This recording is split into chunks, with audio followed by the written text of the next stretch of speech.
So what I do now is, while this rubber rod is still in place, I take them apart.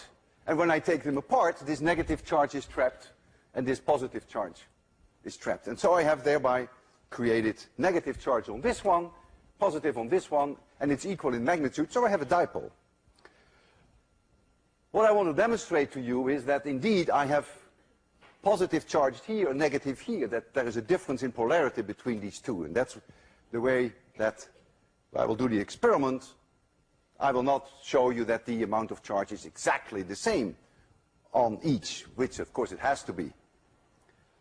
So let me give you some better light, or we have to get the view graph off, the overhead. You see there for the first time an electroscope. We discussed it last time. It is a piece of aluminum foil, very thin, with a metal rod next to it.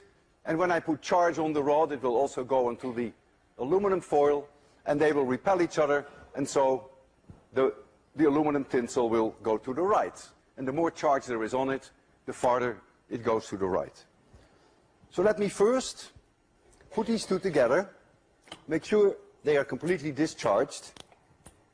And now I'm going to bring these two into an electric field which is produced by this rubber rod. I have to rub with the cat fur, and I believe it was negative. But if you never have to remember whether it's negative or positive, of course. That is not so important. What is in a name, after all?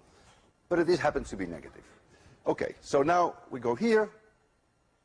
I bring it here. I hope that no sparks will fly over, because that ruins the demonstration. And now, notice what I do. While the rod is here, I separate them.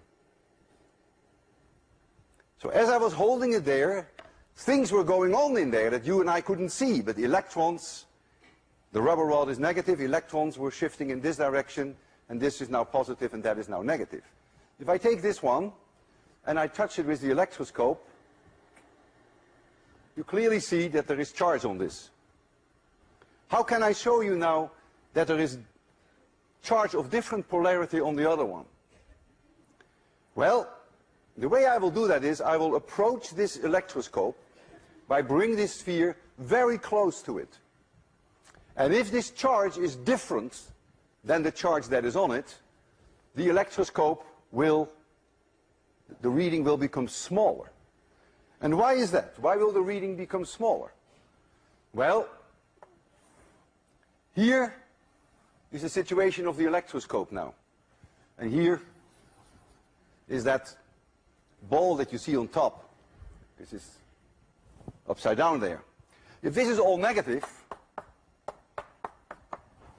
that's why it is apart. If now I approach this here with an object which is positively charged, and I claim that this one now is positively charged because this one was negatively charged, then electrons are afraid of the positive charge, so more will go.